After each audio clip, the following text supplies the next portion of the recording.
Okay, good morning. We are on Samach Daled Amud Aleph 64A1, short Amud. Okay, so we are going to quote the statements that we saw yesterday at the end of our shir yesterday, and someone's comments about the statement. So 64A1, Samach Daled Amud Aleph. So 64A1, second column.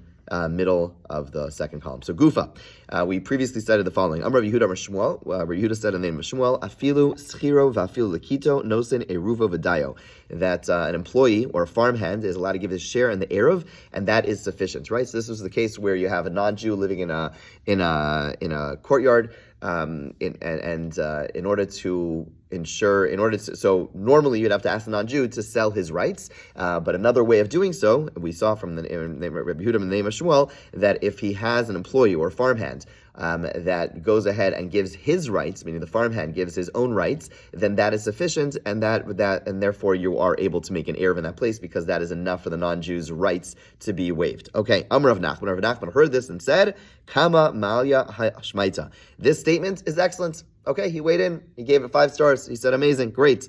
Amar Rav Yehuda Amar Shmuel. And then there was another teaching. Rabbi Yehuda said in the name of Shmuel that what? Shas revius yayin al yora. That if a person drank a revius of wine, they are not allowed to render legal decisions. Okay? Why? Because the wine impacts the person's ability to paskin.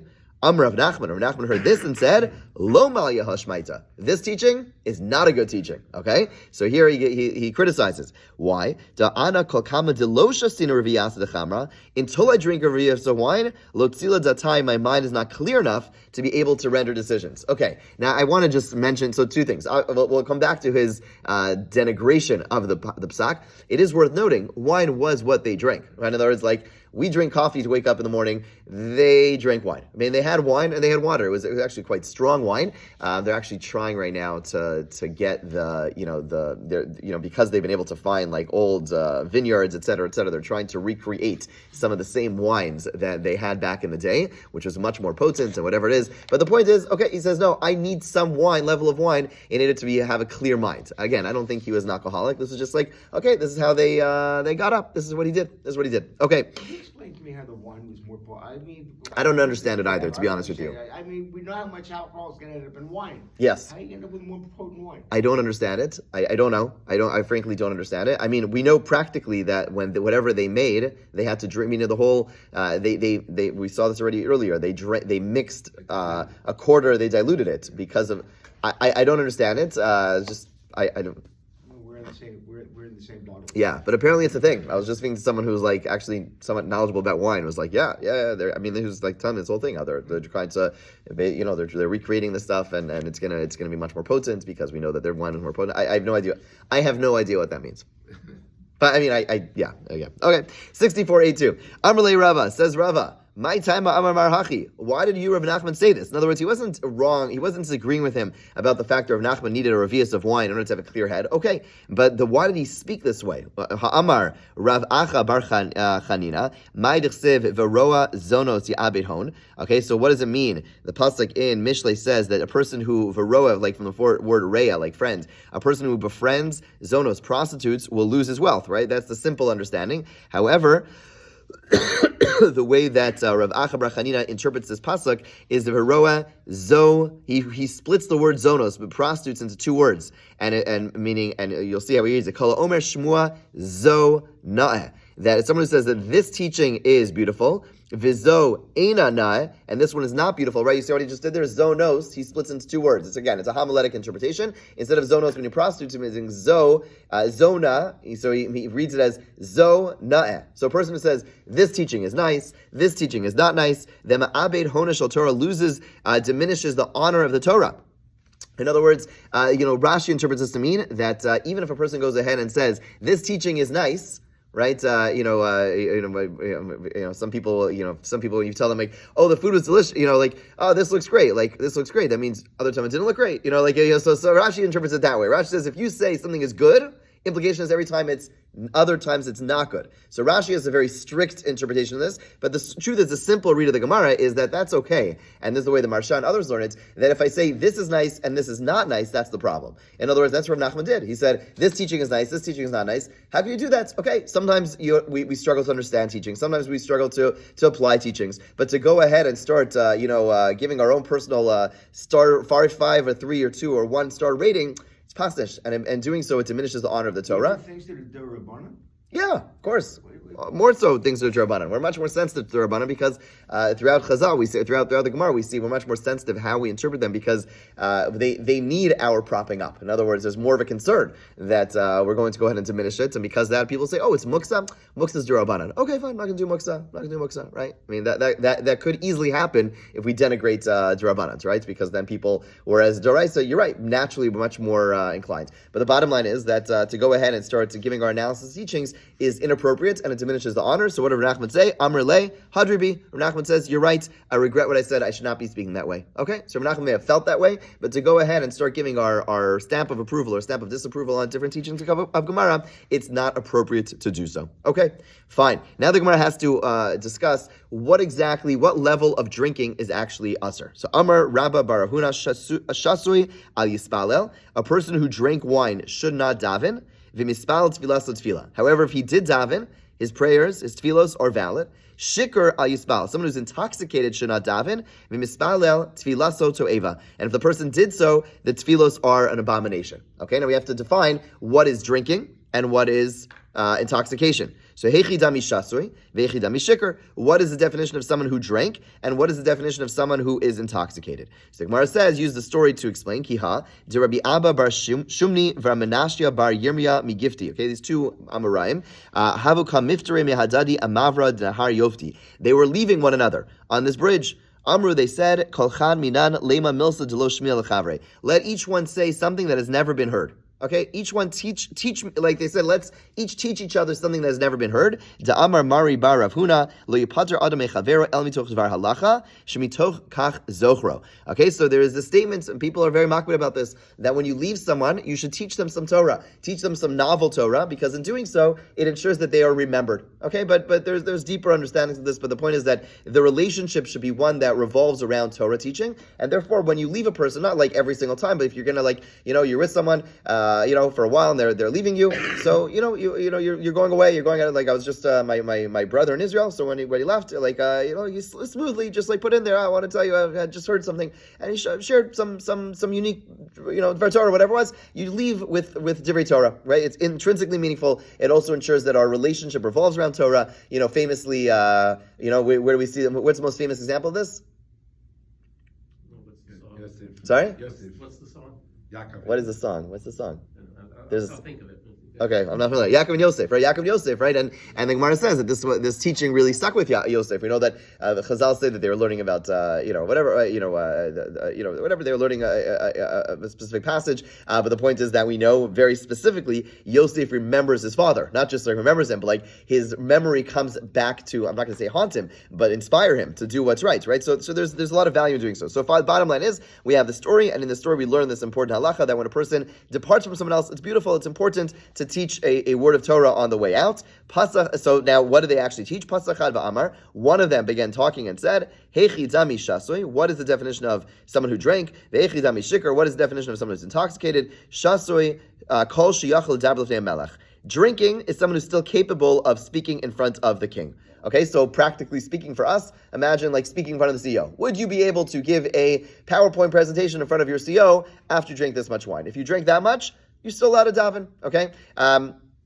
Then it's still acceptable. Again, you shouldn't be at a point where you're struggling with it, but it would be acceptable. Shikr kol she'enu yachal ledaber lefnei melech. But someone who's intoxicated is someone who is incapable of actually speaking in front of a king, or in modern terms, speaking in front of a CEO. If you're at a point where you would not be comfortable going ahead and giving a presentation in front of a king/CEO/ someone important, then your davening is actually considered an abomination. It's worth noting that this question, what's wrong with davening while people drunk. Many people have pointed out to me, I don't know, on Purim, I'm much more spiritual. You come and I'm singing and I'm into it and it's beautiful and I feel so much more real and authentic and like, okay, it's beautiful. Why should I not? And the truth is, there are other, faiths, probably most famously like Native Americans, like shrooms were a thing, like people were, and truth is in Christianity and other places, depends on the sects, depend on the time, there were, people use certain, drugs to alter their state of mind, and you become much more open, you become much more real, and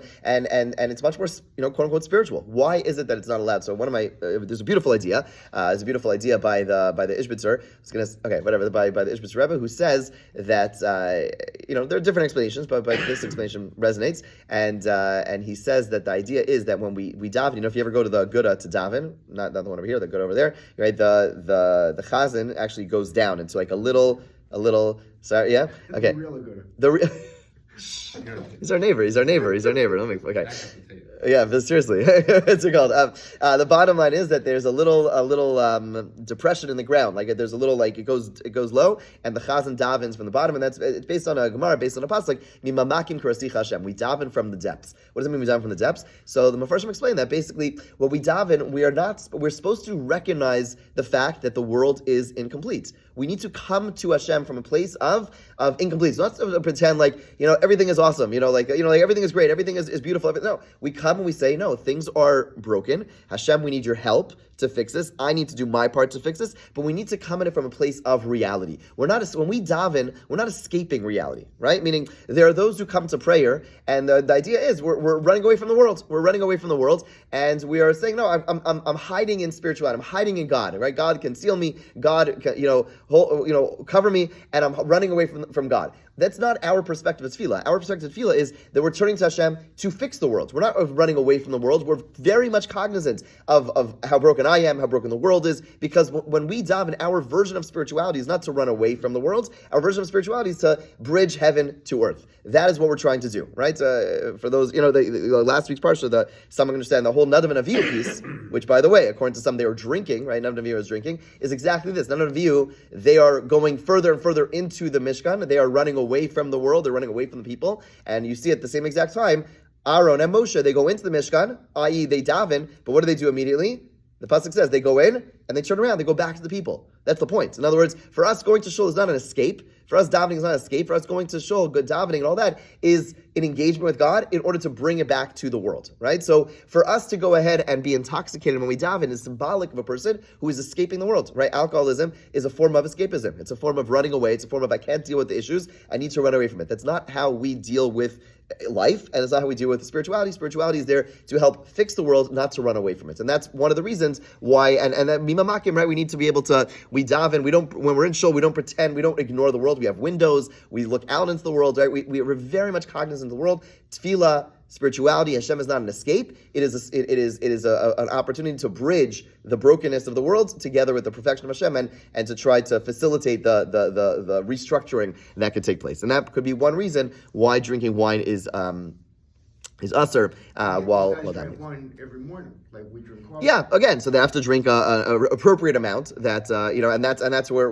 Nachman and some of that tension is to drink a little bit. Okay. If they needed a little bit, that's what they drank. They didn't have, again, they couldn't drink water. The water was contaminated, whatever it is. But to drink to a point where it's going to impact them, that would be problematic. Okay, Pasach Virech Lamar. Now we continue the story. The other one, meaning the other Amora who's on this bridge, now teaches him an halacha, and he says, a person who takes possessions of the state of a convert. What does that mean? What that means is as follows. Let's say you have a convert. So normally, any Jewish person who dies, they're related to someone. They're related to a lot of people. And what happens is when a person dies, their possessions go to the next of kin. Let's say they don't have children, it goes to this person. Let's say they don't have.